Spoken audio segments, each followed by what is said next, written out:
Hi friends, ನಾನಿವತ್ತು ಮಾಡೋಣ ಅಂದ್ಕೊಂಡೆ ಮೆಂತ್ಯ ಬಾತ್ ಅಥವಾ ಮೆಂತ್ಯ ಪಲಾವ್ ಮಾಡೋಣ ಅಂದ್ಕೊಂಡು. ಪಲಾವ್ ಏನಲ್ಲ, ಮೆಂತ್ಯ ಬಾತ್. ಸೊಪ್ಪು ಬೇರೆ ಇತ್ತು, ಮೆಂತ್ಯ ಸೊಪ್ಪು. ಹಾಗಾಗಿ ಮೆಂತ್ಯ ಬಾತ್ ಮಾಡೋಣ ಅಂದ್ಕೊಂಡೆ. ಹಾಗಾಗಿ ಇವತ್ತು ಸ್ವಲ್ಪ ಬೆಳಿಗ್ಗೆ ಬೇಗ ಎದ್ದು ಈರುಳ್ಳಿ ಎಲ್ಲ ಹೆಚ್ಕೊಳ್ಳೋಣ ಅಂತ ಹೆಚ್ಕೊತಾ ಇದ್ದೀನಿ. ಹೀಗೆ ಒಂದು ಕಡೆ ಟೀಗೆ ಇಡೋಣ ಅಂತ ಟೀಗೂ ಕೂಡ ಹಾಲು ಹಾಕ್ಕೊಂಡು ಸ್ವಲ್ಪ ಟೀ ಪುಡಿ ಮತ್ತು ಸಕ್ಕರೆ ಹಾಕ್ಕೊಂಡು ಟೀ ಮಾಡ್ಕೊಳ್ಳೋಣ ಅಂತ ಒಂದು ಕಡೆ ಟೀ ಇಡ್ತಾಯಿದ್ದೀನಿ.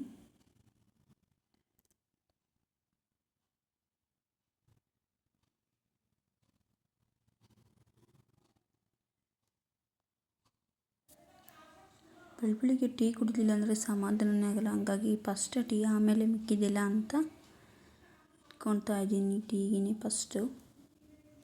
ಈಗ ಇನ್ನೇನು ಬೆಳಗ್ಗೆ ಈರುಳ್ಳಿ ಎಲ್ಲ ತರಕಾರಿ ಎಲ್ಲ ಹೆಚ್ಕೊಂಡು ಇನ್ನೇನು ಅಡುಗೆ ಮಾಡಬೇಕಲ್ವ. ಹಾಗಾಗಿ ಬಂದೆ ಅಡುಗೆ ರೂಮ್ಗೆ. ಆಲ್ರೆಡಿ ಬಾಗಿಲೆಲ್ಲ ತೊಳೆದ್ಬಿಟ್ಟು ಇನ್ನೇನು ಅಡುಗೆ ಎಲ್ಲ ಮಾಡಬೇಕಲ್ಲ, ಹಾಗಾಗಿ ಮಾಡೋದಕ್ಕೆ ಬಂದೆ. ಎಲ್ಲ ಆಯಿತು. ಈ ಈರುಳ್ಳಿ ಹೆಚ್ಚಬೇಕಾದ್ರೆ ಕಣ್ಣಲ್ಲಿ ನೀರು ಬರ್ತಾನೆ ಇರುತ್ತೆ. ಎನಿ ಟೈಮ್ ಹೆಚ್ಚೋ ತನಕ ಕಣ್ಣಲ್ಲಿ ನೀರು ಬರೋದು ನಿಲ್ಲಿಸೋದೇ ಇಲ್ಲ. ಈರುಳ್ಳಿದು ಒಂದು ಸ್ಟೋರಿನೇ ಇದೆಯಲ್ಲ, ಆ ಥರ ಆಗೋಯ್ತು ಕತೆ. ಎಲ್ಲರೂ ಸಾವಾದಾಗಲೂ ಅಳ್ತಾರೆ, ಆದರೆ ನಾನು ನನ್ನ ಹೆಚ್ಚಬೇಕಾದ್ರೆ, ನನ್ನ ಸಾಯಿಸ್ಬೇಕಾದ್ರೆ ಯಾಕೆ ಅಳಲ್ಲ ಅಂತ ಈರುಳ್ಳಿ ದೇವ್ರ ಹತ್ರ ಒಂದು ಕ್ವಶನ್ ಕೇಳಿತಂತೆ. ಹಾಗೆ ಅದಕ್ಕೆ ದೇವರು ಪ್ರತ್ಯಕ್ಷ ಆಗಿ ಈ ಥರ ವರ ಕೊಟ್ಟಿದ್ದಾನಂತೆ ಈರುಳ್ಳಿಗೆ. ನಿನಗೆ ಕುಯ್ಬೇಕಾದ್ರೆ, ಹೆಚ್ಚಬೇಕಾದ್ರೆ ಎಲ್ಲರೂ ಅಳ್ತಾನೇ ಇರಬೇಕು, ನಿನ್ನ ರೇಟ್ ಕೇಳಿದ್ರೇ ಅಳ್ತಾ ಇರಬೇಕು ಅವಾಗವಾಗ ಅಂತ. ಚೆನ್ನಾಗಿದೆ ಅಲ್ವಾ? ಬನ್ನಿ ನೋಡೋಣ. ಸಿಪ್ಪೆ ಎಲ್ಲ ತೆಗೆದ್ಬಿಟ್ಟು ನೀಟಾಗಿ ಒಂದು ಸರಿ ಫಸ್ಟ್ ಸುಲ್ಕೊಂಡೆ. ಎಲ್ಲ ಒಂದೊಂದೇ ಹೆಚ್ಚುತ್ತಾ ಇದ್ದರೆ ಸುಲಿಬೇಕಾದ್ರೆ ಹೊಳಿಬೇಕಾಗುತ್ತೆ, ಮತ್ತು ಹೆಚ್ಚಬೇಕಾದ್ರೂ ಅಳ್ತಾನೇ ಇರಬೇಕಾಗುತ್ತೆ ಅಂತ ನಾವು ಸ್ವಲ್ಪ ಪ್ಲ್ಯಾನ್ ಮಾಡಿ ಫಸ್ಟೇ ಎಲ್ಲ ಸಿಪ್ಪೆ ಎಲ್ಲ ತೆಗೆದ್ಬಿಟ್ಟು ನೀಟಾಗಿ ವಾಶ್ ಮಾಡಿಕೊಂಡು ಆಗವಾಗ ಹೆಚ್ಚಿದ್ರೆ ಸ್ವಲ್ಪ ಕಣ್ಣೀರು ವೇಸ್ಟ್ ಆಗೋಲ್ಲ ಅಂತ. ಹಾಗಾಗಿ ಬೇಕಾದರೆ ಟೈಮ್ ಮಾಡಿ ನೋಡಿ. ಈ ಥರ ಸಿಪ್ಪೆ ಎಲ್ಲ ತಕ್ಕೊಂಡು ಆಮೇಲೆ ಸ್ವಲ್ಪ ಬಟ್ಲಿಗೆ ನೀರು ಹಾಕ್ಕೊಂಡು ನೀಟಾಗಿ ನಾನು ಮಾಡ್ತಾಯಿದ್ದೀನಿ. ಈ ಥರ ನೆನೆಸ್ಕೊಂಡು ಇವಾಗ ಹೆಚ್ಚಿದ್ರೆ ಕಣ್ಣಲ್ಲಿ ನೀರು ಬರೋದು ಕಡಿಮೆ ಆಗುತ್ತೆ, ಅಳೋದು ಕೂಡ ಕಡಿಮೆ, ಅಷ್ಟೊಂದು ಕಣ್ಣಲ್ಲಿ ನೀರು ಬರೋದಿಲ್ಲ. ಇದೊಂದು ಟಿಪ್ಸ್ ಅಂತ ಹೇಳ್ತೀನಿ ನೋಡಿ. ನಾನು ಕೂಡ ಅದೇ ಮಾಡ್ತಾಯಿದ್ದೀನಿ. ಎಲ್ಲ ನೀಟಾಗಿ ವಾಶ್ ಮಾಡಿಕೊಂಡು ಇವಾಗ ಹೆಚ್ಚುತ್ತಾ ಇದ್ದೀನಿ ನೋಡಿ.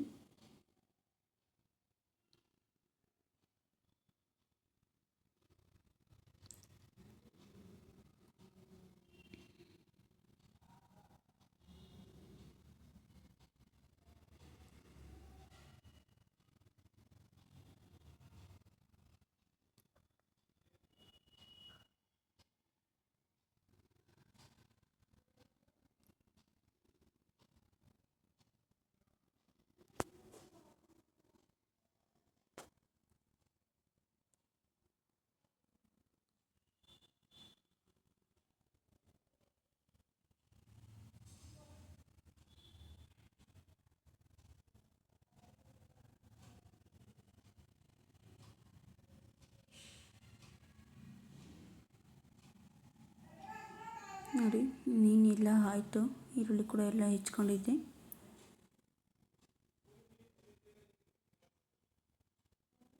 ಇವಾಗ ಟೀ ಕೂಡ ಆಲ್ರೆಡಿ ಆಗಿದೆ. ಹಾಗಾಗಿ ಫಸ್ಟ್ ಟೀ ಕುಡಿಯೋಣ ಅಂತ ನಾನು ನಮ್ಮ ಮನೆಯವ್ರು ಕೂಡ ಎದ್ದಿದ್ರು. ಹಾಗಾಗಿ ಇಬ್ಬರು ಟೀ ಕುಡಿದು ಆಮೇಲೆ ಮಗ ಬೇರೆ ಎದ್ದು ಬಂದ. ಹಾಗೆ ಬೆಳ್ಳುಳ್ಳಿ ಎಲ್ಲ ಸುಲ್ಕೊಂಬಿಟ್ಟು ಸ್ವಲ್ಪ ಸ್ಟಾರು ಮತ್ತು ಲವಂಗ, ಮೆಣಸು ಎಲ್ಲ ತೊಗೊಂಡು ಈ ಕಡೆ ಸಂಪಕಾಳು ಎಲ್ಲ ಸುಲ್ಕೊಂಡು ನನ್ನ ಮಗ ಬಂದು ನೋಡ್ತಾ ಇದ್ದಾನೆ ನೋಡಿ. ಬೆಳ್ಳುಳ್ಳಿನ ಮೆಂತ್ಯ ಭಾತಲ್ಲಿ ಸ್ವಲ್ಪ ಚಿಕ್ಕದಾಗಿ ಕಟ್ ಮಾಡಿಕೊಂಡ್ರೆ ಆವಾಗ ಸಿಕ್ಕಿದ್ರೆ ಬಾಯಲ್ಲಿ ಸ್ವಲ್ಪ ಚೆನ್ನಾಗಿರುತ್ತೆ ಅಂತ ನಾನು ಪೇಸ್ಟ್ ಮಾಡಿ ಹಾಕಲ್ಲ, ಹಂಗೆ ಚಿಕ್ಕದಾಗಿ ಹೆಚ್ಕೊತೀನಿ ಸಣ್ಣಕ್ಕೆ ಅಷ್ಟೇ.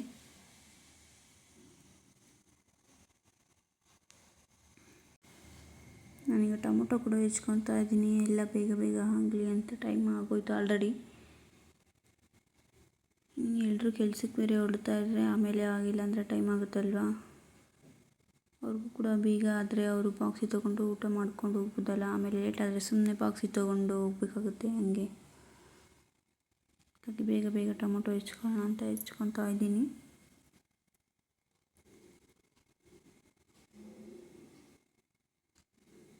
ಇನ್ನೇನು ಟೊಮೊಟೊ ಕೂಡ ಹೆಚ್ಚಿದ್ದಾಯಿತು. ಮೆಣಸಿನ್ಕಾಯಿ ಸ್ವಲ್ಪ ಹುರಿದಿಟ್ಕೊಂಡಿದ್ದೆ, ಅಂದರೆ ಎಣ್ಣೆಲಿ ಸ್ವಲ್ಪ ಫ್ರೈ ಮಾಡಿಬಿಟ್ಟು ಇಟ್ಕೊಂಡಿದ್ದೆ ಮಿಕ್ಸಿಗೆ ಹಾಕ್ಕೊಳ್ಳೋಣ ಅಂತ. ಅದ್ರ ಜೊತೆ 2 ಚಕ್ಕೆ ಮಸಾಲೆ ಹಾಕ್ತಾಯಿದ್ದೀನಿ.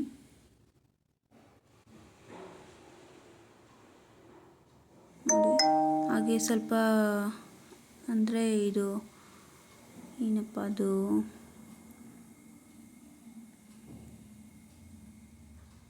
ಕಸ್ತೂರಿ ಮೆಂತ್ಯ ಸೊಪ್ಪು ಬೇರೆ ಇಟ್ಕೊಂಡಿದ್ದೆ ನಾನು. ಮೆಂತ್ಯ ಭಾತ್ಗೆ ಅದು ಹಾಕಿದ್ರೂ ಚೆನ್ನಾಗಿರುತ್ತೆ, ಅದನ್ನು ಸ್ವಲ್ಪ ಹಾಕ್ಕೊಂಡೆ. ಇದಕ್ಕೆ ಸ್ವಲ್ಪ ಸಾಂಬಾರು ಪುಡಿ, ಒಂದು ಸ್ವಲ್ಪ ಟೊಮೊಟೊ ಮತ್ತು ಕಾಯಿ ಎಲ್ಲ ಹಾಕ್ಕೊಂಡಿದ್ದೀನಿ ಮಿಕ್ಸಿ ಜಾರ್ಗೆ. ನೋಡಿ, ಕಸ್ತೂರಿ ಮೆಂತ್ಯ, ಈ ಕಡೆ ಕಾಯಿ, ಸಾಂಬಾರು ಪುಡಿ ನೋಡಿ ಮಿಕ್ಸಿ ಜಾರ್ಗೂ ಕೂಡ ಹಾಕ್ಕೊಂಡಾಯಿತು. ಇವಾಗ ಒಗ್ಗರಣೆ ಹಾಕ್ತಾಯಿದ್ದೀನಿ. ಇನ್ನೇನು ಒಗ್ಗರಣೆಗೆ ಮಾಮೂಲಿ ಸ್ಟಾರು ಮತ್ತು ಸಂಪಕಾಳು, ಬೆಳ್ಳುಳ್ಳಿ, ಈರುಳ್ಳಿ ಎಲ್ಲ ಹಾಕ್ತಾಯಿದ್ದೀನಿ. ಇವಾಗ ಒಂದೊಂದಾಗಿ ಎಲ್ಲ ಹಾಕ್ತಾಯಿದ್ದೀನಿ. ನೋಡಿ,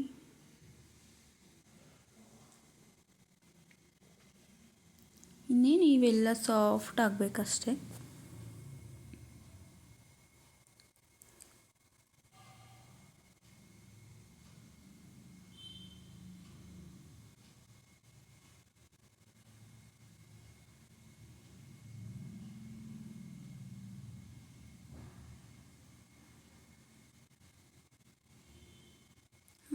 ಟೊಮೊಟೊ ಕೂಡ ಹಾಕ್ಕೊತಿದ್ದೀನಿ. ಟೊಮೊಟೊ ಆವಾಗಲೇ ಕಟ್ ಮಾಡಿದ್ನಲ್ಲ, ಅದೊಂದು 3-4 ಟೊಮೊಟೊ. ಮೆಂತ್ಯ ಭಾತ್ಗೆ ಸ್ವಲ್ಪ ಒಂದು 4-5 ಹಾಕ್ಕೊಂಡ್ರೆ ಸ್ವಲ್ಪ ಚೆನ್ನಾಗಿರೋದು. ಹಾಗಾಗಿ ಟೊಮೊಟೊ ಸ್ವಲ್ಪ ಜಾಸ್ತಿ ಹಾಕ್ಕೊತಿದ್ದೀನಿ ನಾನು. ಸೊಪ್ಪು ಕೂಡ ಟೊಮೊಟೊ ಹಾಕ್ಕೊಂಡ್ರೆ ಅದು ಕೂಡ ಚೆನ್ನಾಗಿ ಫ್ರೈ ಆಗುತ್ತೆ, ಯಾಕಂದರೆ ಕಹಿ ಅಂಶ ಏನೂ ಇರೋದಿಲ್ಲ. ಅಂದರೆ ಅಕ್ಕಿ ಹಾಕಿದ್ರೆ ಸ್ವಲ್ಪ ಕಹಿ ಅನಿಸುತ್ತೆ. ಹಂಗಾಗಿ ಸ್ವಲ್ಪ ಎಣ್ಣೆಲೆಲ್ಲ ಸೊಪ್ಪನ್ನು ಕೂಡ ನೀಟಾಗಿ ಫ್ರೈ ಮಾಡಿಕೊಂಡ್ರೆ ಅದು ಕೂಡ ಟೇಸ್ಟ್ ಚೆನ್ನಾಗಿರುತ್ತೆ. ಹಾಗಾಗಿ ನಾನು ಇವಾಗಲೇ ಹಾಕ್ಕೊತಾ ಇದ್ದೀನಿ. ಮತ್ತು ಮಿಕ್ಸಿ ಜಾರ್ಗೆ ಹಾಕ್ಕೊಂಡಿದ್ದು ಕಾಯಿ ಮಸಾಲೆ ಎಲ್ಲ ಇವಾಗಲೇ ಎಲ್ಲ ಆ್ಯಡ್ ಮಾಡ್ಕೊಂಡು ಮಿಕ್ಸ್ ಮಾಡ್ಕೊತಿದ್ದೀನಿ. ನೋಡಿ, ಎಲ್ಲ ಮಿಕ್ಸ್ ಮಾಡ್ಕೊಂಡಿದ್ದಾಯಿತು. ಇದು ಯಾವ ಥರ ಕುದಿ ಬರುತ್ತೆ ಇವಾಗ. ನೋಡಿ, ಎಲ್ಲ ನೀಟಾಗಿ ಕುದೀತಾ ಇದೆ. ಅದು ಕಹಿ ಅಂಶ ಎಲ್ಲ ಬಿಟ್ಕೊಳುತ್ತೆ ಮೆಂತ್ಯ ಸೊಪ್ಪಲ್ಲಿ. ನೋಡಿ,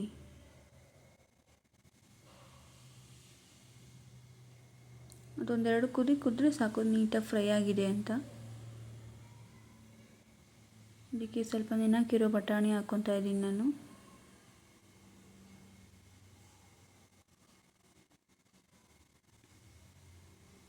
ನೀನು ಮನೆಯವರು ಕೂಡ ಬಂದರೆ ಏನು ಮಾಡ್ತಿದ್ಯಾ ಹಾಗೆ ಹೀಗೆ ಅಂತ ಮೌನೇಶ ಎಲ್ಲ ಮಾತಾಡಿಸ್ಕೊಂಡು ಅವರು ಕೂಡ ಹೋದರು. ಇಲ್ಲಿ ಕೂಡ ಆಯಿತು.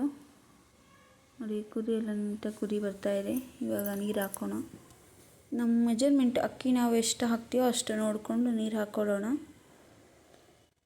ನನಗೆ ಜಾಸ್ತಿ ಬೇಕಲ್ವ ಬಾಕ್ಸ್ಗೆ ನಮಗೆ ಎಲ್ಲ, ಹಂಗಾಗಿ ನಾನು ಸ್ವಲ್ಪ ಜಾಸ್ತಿ ಹಾಕ್ಕೊತಿದ್ದೀನಿ ನೀರು. ನೀವು ಎಷ್ಟು ಜನ ಇದ್ದೀರೋ ಅಷ್ಟು ನೋಡ್ಕೊಂಡು ನೀಟಾಗಿ ಹಾಕ್ಕೊಳ್ಳಿ ನೀರು. ಮೆಜರ್ಮೆಂಟ್ ಗೊತ್ತಾಗುತ್ತೆ ಅಲ್ವಾ, ಹಂಗಾಗಿ ನೋಡ್ಕೊಂಡು ಹಾಕ್ಕೊಬೇಕಷ್ಟೆ.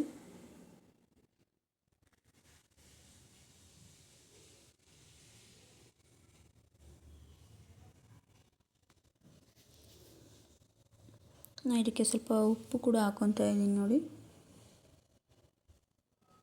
ಉಪ್ಪು ಇವಾಗಲೇ ಹಾಕಿದ್ರೆ ಬೆಸ್ಟ್, ಯಾಕಂದರೆ ಎಲ್ಲದಕ್ಕೂ ನೀಟಾಗಿ ಕುದಿಯುತ್ತಲ್ಲ, ಸೊಪ್ಪಿಗೆ ತರಕಾರಿ ಎಲ್ಲ ಇದಾಗುತ್ತೆ ನೀಟಾಗಿ.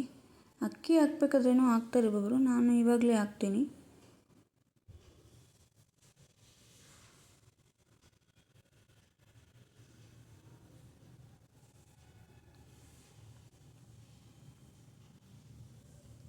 ನೋಡಿ, ಪ್ಲೇಟ್ ಮುಚ್ಚಿ ಸ್ವಲ್ಪ ಒಂದು 10 ನಿಮಿಷ ಬಿಟ್ಟರೆ ಆಮೇಲೆ ಅದೇ ಕುದಿ ಬರುತ್ತೆ.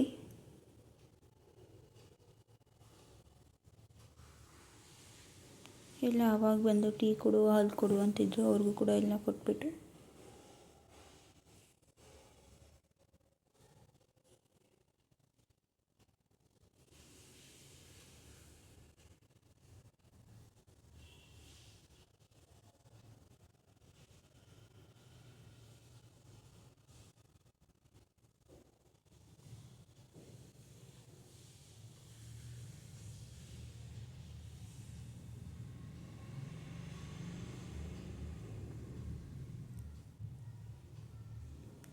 ನೋಡಿ ಒಂದು ಕಡೆ ಅಕ್ಕಿ ಕೂಡ ನೆನೆ ನಾನು ತೊಳೆದು.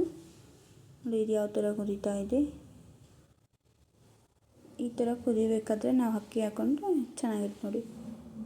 ನೋಡಿ ನಾನೀಗ ಅಕ್ಕಿ ಹಾಕ್ಕೊತಿದ್ದೀನಿ. ನೋಡಿ ಅಕ್ಕಿ ಹಾಕ್ಕೊಂಡಾಗ ನಮಗೆ ಗೊತ್ತಾಗುತ್ತೆ ಎಷ್ಟು ನೀರು ಬೇಕಾಗುತ್ತೆ ಅಂತ. ನೋಡಿ ಯಾವ ಥರ ಆಗಿದೆ ಪಾಯಿಂಟ್ ಇಟ್ಟ ತಕ್ಷಣವೇ. ನೋಡಿ ಇಷ್ಟ ಆದರೆ ಲೈಕ್ ಮಾಡಿ, ಶೇರ್ ಮಾಡಿ.